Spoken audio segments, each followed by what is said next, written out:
예, 하나님 말씀 같이 보시겠습니다. 누가복음 20장 41절에서 44절 말씀입니다.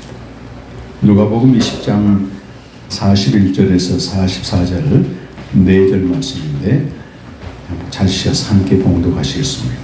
다 함께 읽습니다. 시작. 예수께서 그들에게 이르시되 사람들이 어찌하여 그리스도를 다윗의 자손이라 하느냐. 시편에 다윗이 친히 말하였으되 주께서 내 주께 이르시되 내가 내 원수를 내 발등상으로 삼을 때까지 내 우편에 앉았으라 하셨도다 하였느니라. 그런즉 다윗이 그리스도를 주라 칭하였으니 어찌 그의 자손이 되겠느냐 하시니라.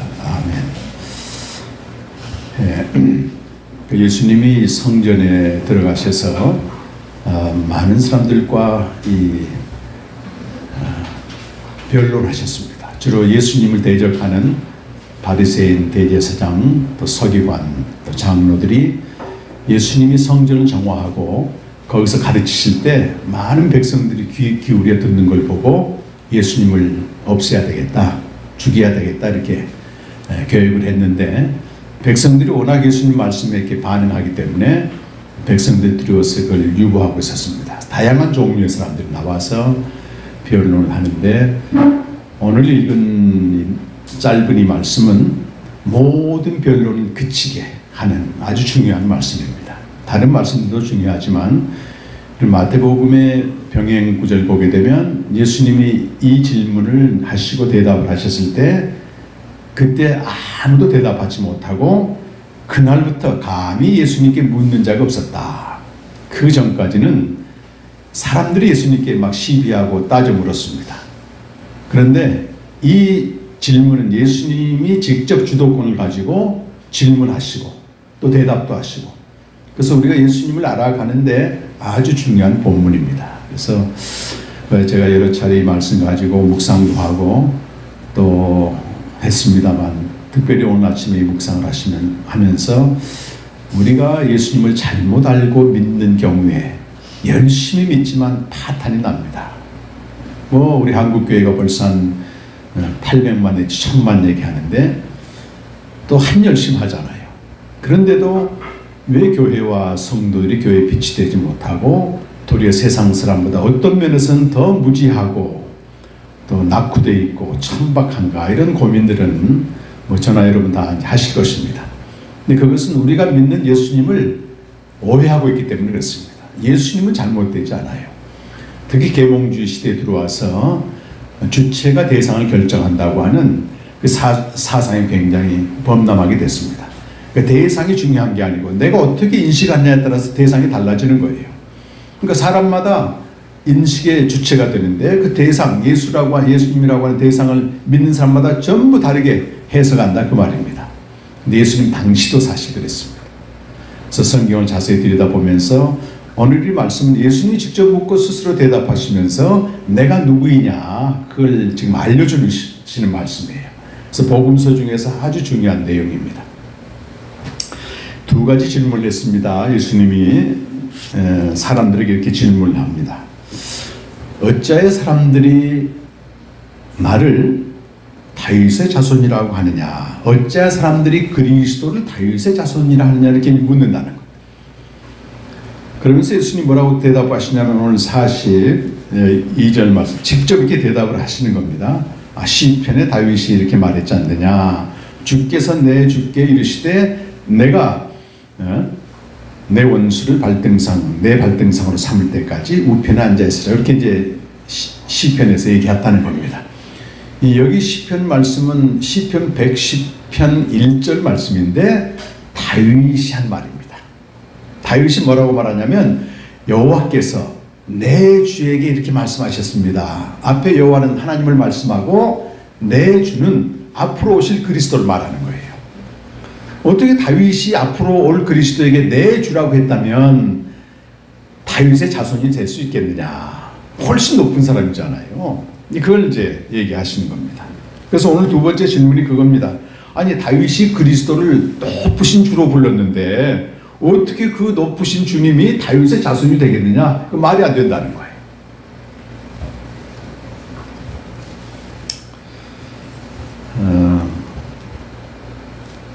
성경에 보게 되면 예수님에 대한 예수님이 오실 것과 그가 하실 것에 대해서 미리 본 사람들을 선지자라고 말합니다. 예수님이 아직 안 오셨어요. 그런데 그분이 오실 것과 그분이 무슨 일을 하시고 또 어떤 결과 무슨 일, 이런 모든 것들을 미리 전부 예언한 이들이 선지자입니다. 그래서 로마서 1장 2절 보면 이 복음은 하나님이 선지자를 통해서 그의 아들에 관하여 구약 성경에 미리 다 증거한 것이다. 근데 선지자 중에서 가장 위대한 선지자는 뭐 다른 사람들 다 알겠지만은 한 사람만 뽑으라면 다윗입니다. 다윗은 어떤 면에서 가장 위대한 선지자인가 하면은 예수님이 오실 것과 죽으실 것과 부활하실 것과 승천하셔서 저 하나님 우편에 계신까지 전부 봤다는 거예요. 저는 성경, 신약성경 사도행전 가보십시다. 사도행전 2장 30절에서 35절까지 그 내용이 쭉 나와요. 2장 30절에서 35절까지 말씀입니다. 오늘 여기 나오는 시편 말씀도 여기 다시 인용하고 있는데요. 한번 한 목소리 읽어보실까요? 그는 선지자라, 이 말은 다윗을 말합니다. 함께 읽겠습니다. 그는 선지자라. 하나님이 이미 맹세하사 그 자손 중에서 한 사람을 그 위에 앉게 하리라 하심을 알고, 30절 보세요. 미리 본고로 그리스도의 부활을 말하되 그가 음부에 버림이 되지 않고 그의 육신이 썩음을 당하지 아니하시리라 하더니 이 예수를 하나님이 살리신지라. 우리가 다 이인의 증인이로다. 하나님이 오른손으로 예수를 높이심에 그가 약속하신 성령을 아버지께 받아서 너희가 보고 듣는 이것을 부으셨니. 34절 자세히 보세요. 다윗은 하늘에 올라가지 못하였으나 친히 말하여 이르되 주께서 내 주에게 말씀하시기를 내가 내 원수로 내 발등상이 되게 하기까지 너는 내 우편에 앉아있으라 하셨도다 하였으니. 보세요 여러분, 다윗은 예수님이 오셔서 어떤 일을 하실 걸 전부 미리 다 봤고, 또 그가 모든 일을 하신 다음에 저기 하늘 보좌에 하나님 우편에 앉은 걸 다 봤다는 겁니다. 그러면서 주께서 내 주에게 말씀하시되 하나님이 내 주 그리스도에게 말씀하시되 이렇게 얘기했다는 겁니다. 그러니까 다윗이 내 주라고 했으니까 다윗보다 훨씬 높잖아요.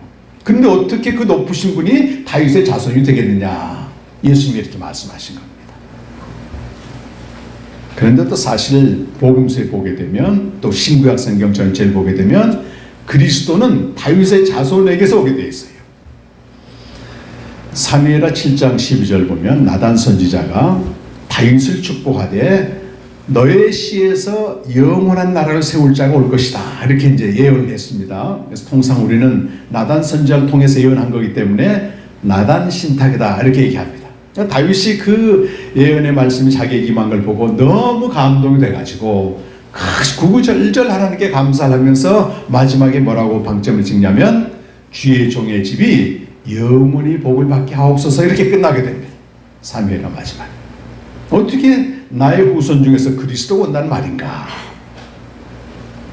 그리고 여러분 마태복음 1장 1절 보게 되면 예수님의 족보를 시작할 때 뭐라고 되어 있냐면 다윗의 자손 아브라함의 자손 예수 그리스도의 계보라. 우리 성경은 아브라함부터 시작하고 있는데 원문 성경을 읽다 보면은 다윗의 자손이 먼저 나옵니다.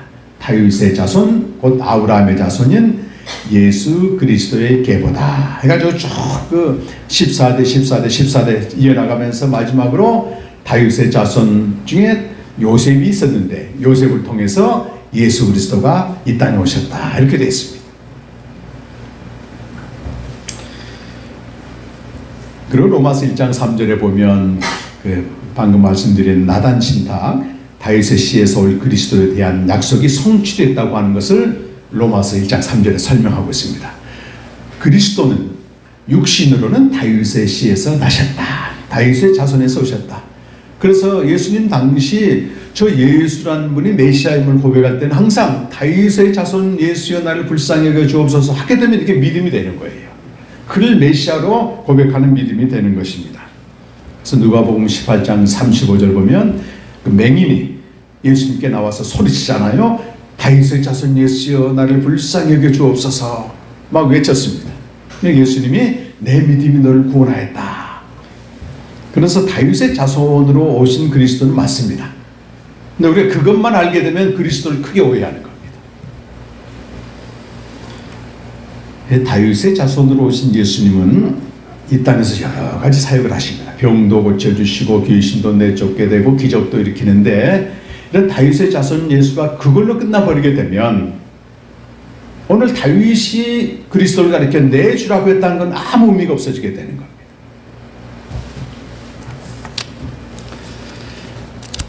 중요한 것은요, 다윗은 예수님이 오셔서 하실 일, 죽으시고 부활하시고 승천하셔서 저 하늘에 앉히시는 그걸 미리 다 봤잖아요.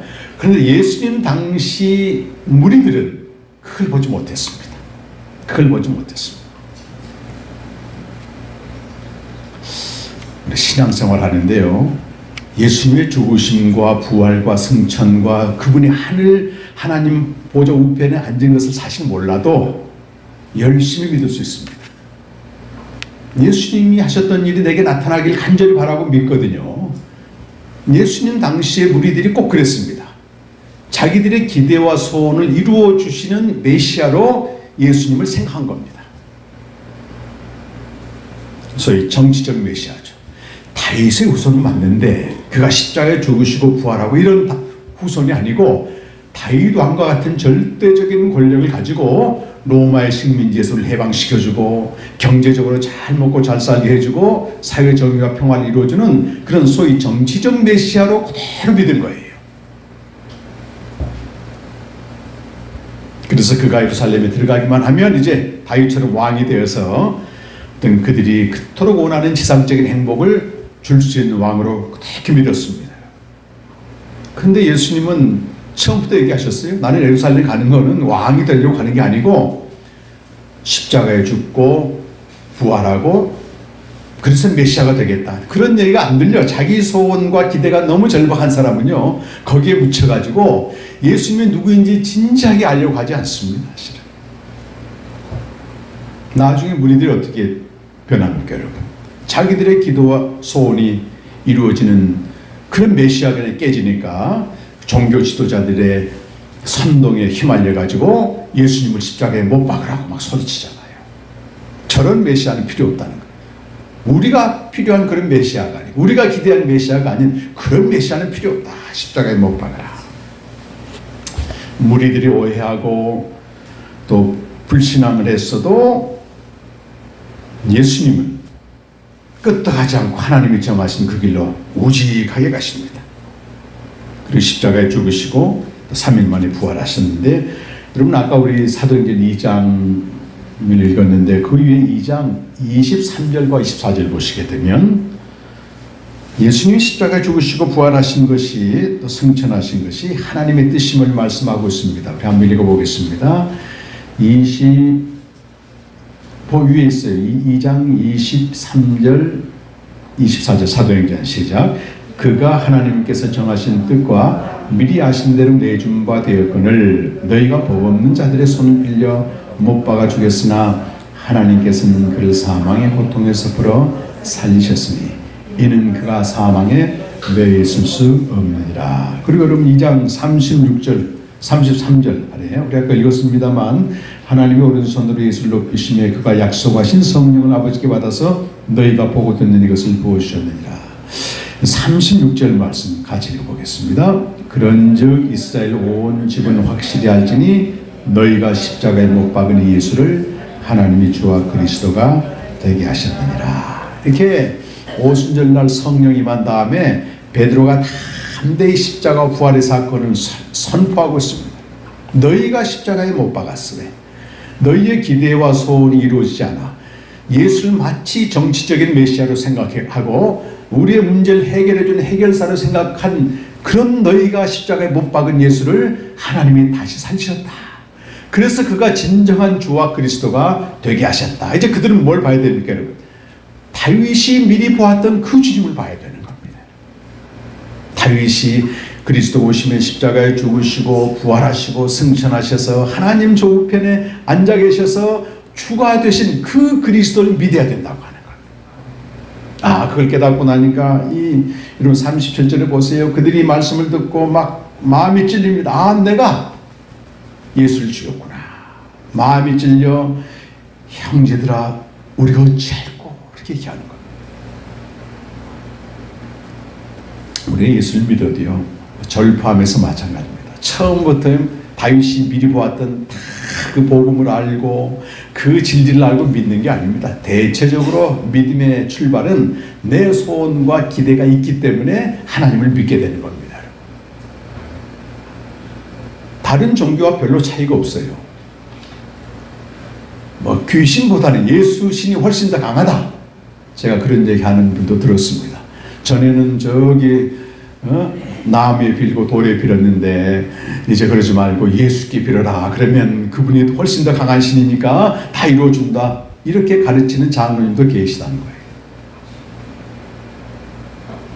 근데 우리가 내 기대와 소원으로 믿게 되면 사실은 평범하게 믿는 사람보다 더 간절하고 더 공을 들이고 더 절실합니다. 뭘 하기 위해서요? 내 기대와 소원과 이 기도 제목이 응답받기 위해서 더 간절한 거예요. 공도 드리게 되고. 근데 그것은 사실 예수를 십자가에 못 박는 거랑 똑같습니다. 여러분. 오늘 무리들이 그렇게 한 거예요. 아, 예수는 그런 분이 아니고 십자가에 죽으시고 부활하시고 승천하셔서 우리에게 생명을 주신 분이고 죄의 삶에 구원을 주신구나. 이걸 어느 순간 깨닫게 되면 아, 내가 바로 이 형제들 중에 들어가는 겁니다. 형제들아 내가 어찌 알고 가슴을 칠 때 38절과 39절 읽어보십시다. 시작. 베드로가 이르되 너희가 회개하여 각각 예수 그리스도 이름으로 세례를 받고 죄 사함을 받으라. 그리하면 성령의 선물을 받으리니 이 약속은 너희와 너희 자녀와 모든 먼 데서 곧 주 우리 하나님이 얼마든지 부르시는 자들에게 하시는 것이라. 무슨 뭘 회개해야 되겠습니까, 여러분? 뭘 회개해야 될까요? 너희가 십자가에 못 박은 예수이기 때문에 내가 바로 예수님을 십자가에 못 박았습니다. 이걸 회개하라는 겁니다. 나의 기대와 소원 이루어지지 않아서 예수님을 배척하고 예수님을 십자가에 못 박은 그 죄를 회개하라는 거예요. 예수님을 잘못 알았던 죄를 회개하라는 겁니다. 문맥으로는 그렇게 나와요.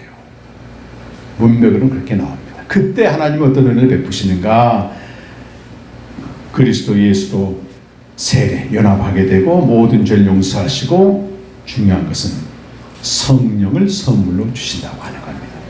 여러분 성령은 생명의 영입니다. 우리 성령에 대해서 많은 사람도 오해하는데 성령의 기원이 뭐냐면 창세전에 아버지가 아들에게 생명을 주실 때 아버지께로부터 산출된 아버지께로부터 나온 영입니다. 그래서 성령에 대한 가장 정확한 정의는 생명을 주는 영입니다. 여러분. 그 성령을 선물로 주었다는 얘기는 우리가 회개하고 그리스도와 연합되어 세례를 받게 되면 창세전부터 약속된 생명을 얻는다는 거예요. 고린도서 3장 6절 또 고린도전서 15장 45절에서는 예수님을 가리켜 뭐라고 말하냐면 생명을 주는 영이다. 여러분 이 생명을 주는 영이 아니고서는 우리가 생명을 얻을 길이 없어요. 그래서 요한복음 6장 63절에서도 생명을 주는 것은 영이니 그 외에는 전부 무익하다. 내가 너희에게 이른 말이 영이요 생명이다.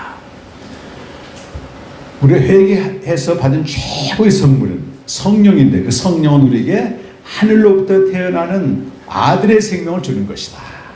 그거예요, 여러분. 최고의 선물입니다. 제 얘기가 아니고 성경 얘기. 야고보서 1장 여러분 야고보서 1장 16절에서 18절까지 한번 찾아 읽어보겠습니다. 371페이지입니다.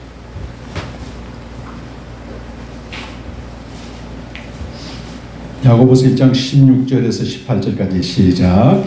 내 사랑하는 형제들아 속지 말라. 온갖 좋은 은사와 온전한 선물이 위로부터 빛들의 아버지께로부터 내려오나니 그는 변함도 없으시고 회전하는 그림자도 없으시니라. 그가 그 피조물 중에 우리로 한천 열매가 되게 하시려고 자기 뜻을 따라 진리의 말씀으로 우리를 낳으셨느니라. 하나님에게서 낳은 바 되어 그의 자녀가 되고 생명을 얻은 것이 최고의 선물이다. 이렇게 말씀하고 있어요. 자, 여러분, 다윗은 예수님의 십자가 부활의 사건을 미리 보았습니다. 그리고 예수님이 십자가에 죽으시고 부활하신 목적은 우리에게 최고의 선물인 생명을 주는 것이다. 그래서 요한복음 3장 3절 14절 말씀에서도 하늘로부터 오신 인자, 그가 이 땅에 오신 것은 모세가 뱀을 든 것처럼 들리기 위해서 오셨다. 들리다 그 말이 다윗이 미리 보았던 십자가 죽음과 부활 말입니다. 그리고 그것을 믿는 자마다 영생을 얻는다는 것입니다. 영생이 뭡니까? 영생. 우리 이제 성도님들이 거의 다 귀에 닳도록 들어서 영생이 뭔가 하면 답이 착 나와야 되는데, 영원히 사는 것은 아닙니다. 그건 헬라적인 개념이고, 또 죽어서 가는 천국, 이건 신앙생활을 우리가 죽으면 천국 간다, 이건 아주 왜곡된 겁니다. 우리가 죽어서 천국 가는 거 아닙니다, 여러분. 우리가 죽으면 천국과 비슷한 낙원에 거하다가 종말에 예수님이 재림하게 되면 그때 비로소 하나님 나라 천국에 가게 되는 것입니다. 언어 자체도 다 정리해야 돼요. 오늘 무리들처럼 말이죠, 예수님을 정치적인 메시아로 믿게 되면 열심히 믿긴 믿되 목적이 뭐냐면 전부 이딴 겁니다. 건강과 문제 해결과 평안과 고난이 없음과 성공하는 것과 또 명예, 어떤 자리에 올라가는 것, 그리고 마지막에는 호종명이라고, 죽을 때 편안하게 죽는 것, 그리고 그 이상은 죽으면 천국 가는 것, 이거 이상 뛰어넘지 못합니다. 이 땅에서는 철저히 이걸 이루기 위해서 욕망이 기도 제목이 되는 겁니다. 본인도 모릅니다. 예수님의 따르던 무리들이 그렇게 믿은 거예요. 그렇게 믿었습니다. 근데 거기에 대한 회개, 어찌하고 내가 그것 때문에 예수님 죽였다고 하는 회개가 있을 때 새 생명을 얻게 돼요. 여러분, 영생은 예수님이 직접 말씀하셨어요. 요한복음 17장 3절 말씀에 영생은 유일하신 참 하나님과 그가 보내신 자 예수 그리스도를 아는 것이다. 안다, 그 말은 그 아들과 아버지 안에 거하여서 그분들이 누렸던 기쁨과 평안을 내가 그대로 받고 참여하는 것을 말합니다. 삼위 하나님의 페리코레스라고 하는 기쁨이 충만한 그곳에 내가 뛰어들어가는 거예요. 내 상태는 고통스럽고 문제가 있지만 그 삼위 하나님 안에 들어가게 되면 알 수 없는 평강과 기쁨이 부어지는 겁니다, 여러분. 그래서 신앙생활은 생명의 교제, 생명을 얻은 자가 매일 말씀 묵상을 통해서 주님과 이런 교제를 하게 되는데, 그 안에 들어가게 되면 어떻게 돼요? 그분의 인자와 신실하고 하는 사랑으로서 형성되는 신뢰 관계가 거기에 들어가게 되는 겁니다. 사랑으로서 형성되는 신뢰 관계, 인격적인 관계가 되는 거예요. 사랑으로 형성되는 신뢰 관계를 C.S. 루이스는 이렇게 표현합니다. 이건 믿음의 고집이다, 이렇게 말하는 믿음의 고집. 어떤 탐정이 있었는데요, 어떤 젊은 여자가 자기 연인을 죽입니다. 살인범으로 이제 재판을 받게 돼요. 근데 탐정이 이제 변호를 하게 되는데, 그 변호사 역할을 하게 되는데, 그 여인이 너무 아름다운 거예요. 그래서 이 모든 증거를 뒤집습니다, 탐정이 변호하면서. 근데 저 여자를 너무 사랑하기 때문에 저 여자가 살인하지 않았다고 하는 그 믿음, 그 믿음의 고집을 끝까지 부려가지고요, 판결을 뒤엎습니다. 그러면서 그 여인과 이제 사랑을 하게 되는 그런 내용이 이제 소설이 있는데 말이죠. C.S. 루이스가 이 소설을 가지고 그래요. 우리가 하나님과 바른 인격적인 관계를 갖게 되면 소위 믿음의 고집이 생기는 것입니다. 믿음의 고집. 우리가 어떤 사람이 어떤 도움이 필요해요. 근데 도움이 필요한 사람에게 도움을 주려고 한 사람은 도움이 필요한 사람이 100% 신뢰해야 됩니다. 이해가 됐어요? 내가 지금 죽을 병에 걸려서 수술해야 되는데 내 몸을 맡기려면 수술대에 내 몸을 치료할 수 있다고 하는 의사를 전적으로 신뢰해야만이 맡길 수 있는 겁니다. 나 의사 믿을 수 없어 그러면 도움을 받을 길이 없는 거예요. 사랑의 신뢰 관계를 그렇게 표현하는데요. 어떤 아이가 있는데 아이의 손가락에 가시가 박혀 있어요 지금. 근데 이 가시를 빼기 위해서는 고통이 있어야만 되는 거예요. 다시 고통을 주는데 그 고통을 주는 그 사람을 신뢰해야 된다. 내 엄마를 100% 믿는다. 그러게 되면 가시를 빼는 과정에서 더 큰 고통이 와도 참을 수 있다고 하는 거예요.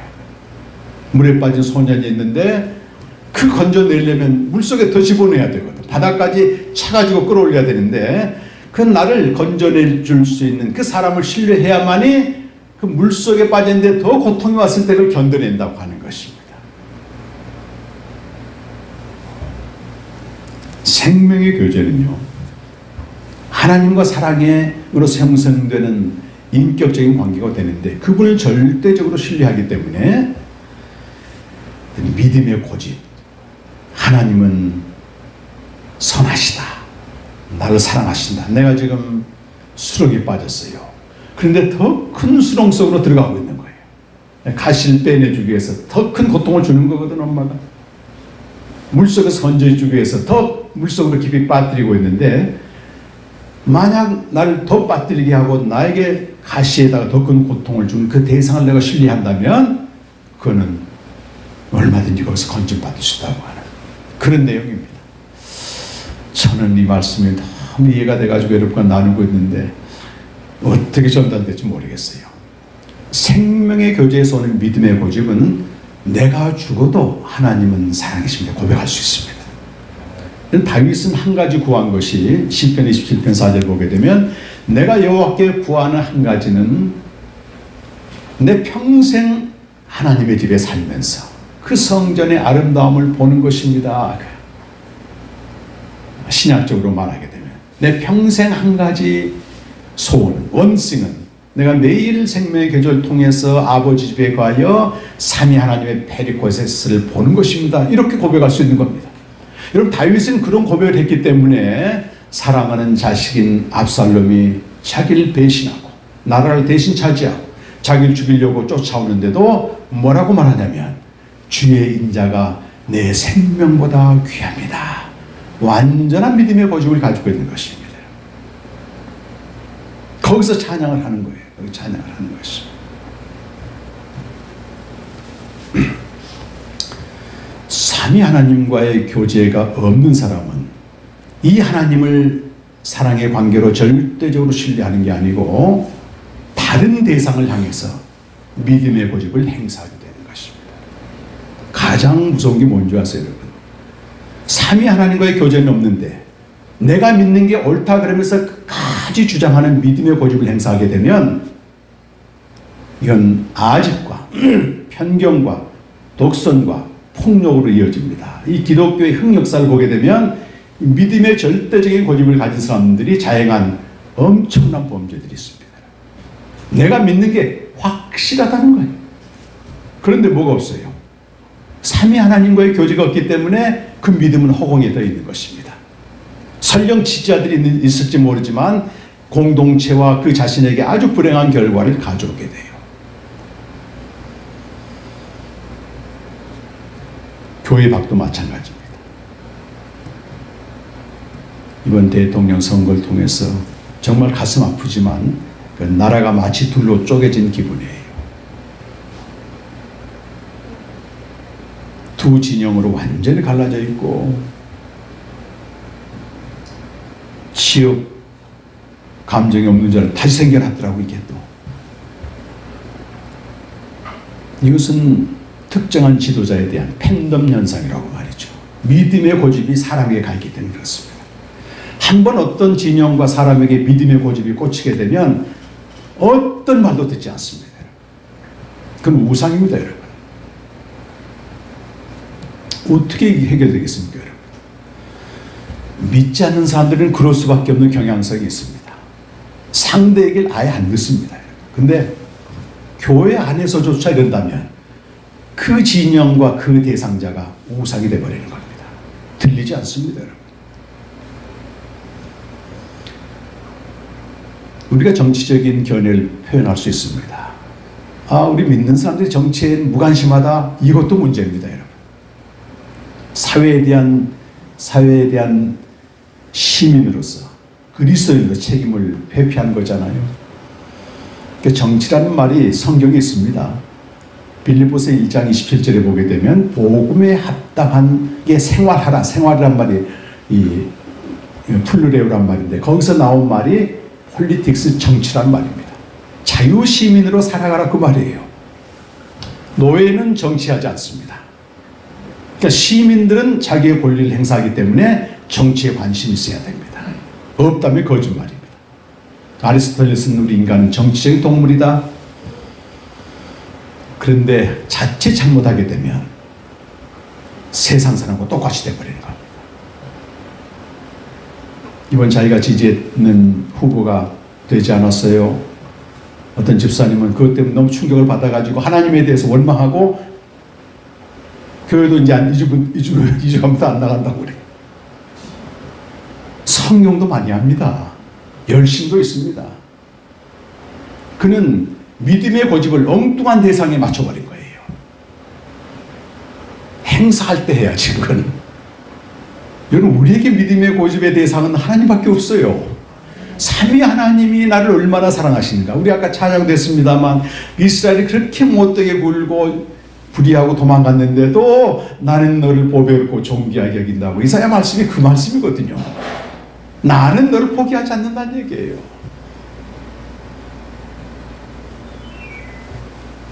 그래서 삼위 하나님 안에서 형성되는 사랑의 관계가 아니게 되면 우리도 그 집사님처럼 정도는 좀 약하지만 얼마든지 빠질 수 있습니다. 상대 진영을 미워하게 되고 분노하게 되고 극단적으로 지지하게 되고 부끄러운 일이 지금 비일비재하잖아요. 그리고 어느 권사님이 제게 또 이제 카톡이 왔어요. 목사님, 이제 선거 다음 날인데 당선된 즉 지지했던 사람이 상대편 후보를 그렇게 비난하고 분노하는 내용을 쫙 보낸 거예요. 너무 이건 안타까운 일입니다. 너무 천박합니다. 그래도 국민들이 상당한 지지를 받고 지도자 대상이 됐다면 과거가 어쨌든 현재 그들의 능력을 봐가면서 존중해야 됩니다. 존중해야 됩니다. 근데 그걸 세상 사람들이 까발리듯이 그냥 네거티브 하면서 하나님을 믿는다는 사람들이 그 입에 담지 못할 욕을 상대방에 대대면서 이렇게 하는 건 끔찍한 일입니다. 이것이 바로 예수님을 너무 오해하고 잘못 믿는 단면이에요, 여러분. 믿음의 고집을 부릴 대상은 누구다? 하나님밖에 없습니다, 여러분. 그분은 사랑이고 선이시고 내가 설령 죽어도 그분은 사랑이십니다. 이렇게까지 가야 되는 거예요. 사람이나 지도자나 특정한 영적 지도도 마찬가지입니다. 팬덤 영상은 굉장히 위험한 겁니다. 여러분. 휩쓸려 가고 있습니다.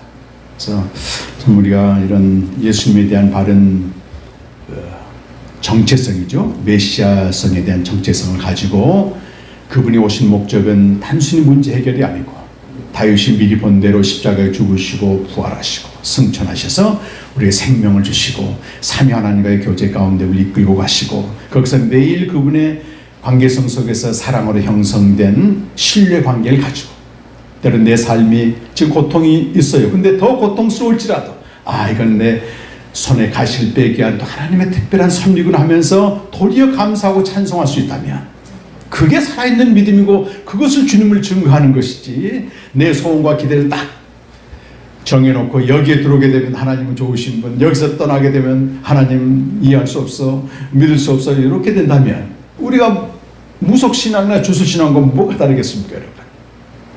한 차원 더 올라가서 예수님은 바로 다윗이 미리 보았던 그런 주님이시다. 역사와 만물을 주관하고 계시다.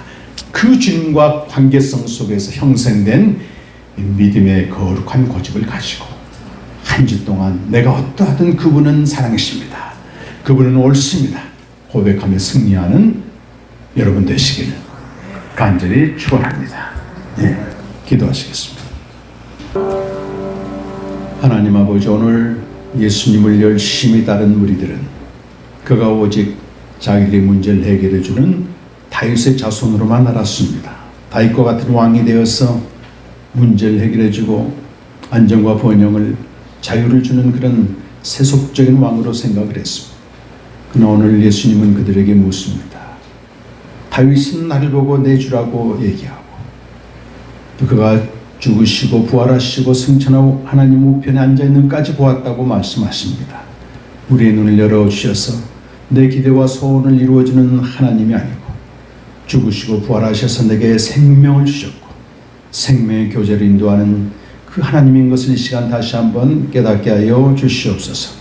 매일 생명의 계절 통해서 삼위 하나님과의 사랑의 신뢰 관계를 형성해 가면서 절대적인 믿음, 그 무엇도 흔들리지 않는 믿음의 고집, 설령 당장 내게 해가 오고 더 큰 해가 온다 할지라도 선하신 하나님을 끝까지 신뢰할 수 있는 저희들이 되게 하여 주시옵소서. 특별히 이 시대에 하나님이 아닌 다른 대상에 대한 믿음의 고집으로 나라가 양진영으로 갈라지고 심지어 교회 안에서도 이런 고통을 당하는 것을 보고 있습니다. 주여, 우리의 높아진 생각과 사상과 주장들을 신적인 능력, 복음의 능력으로 완전히 무너뜨리게 하여 주시고 오직 그리스도에게만 복종할 수 있는 우리 모든 성도들 되게 하여 주시옵소서. 예수님의 이름으로 간절히 기도하옵나이다. 아멘.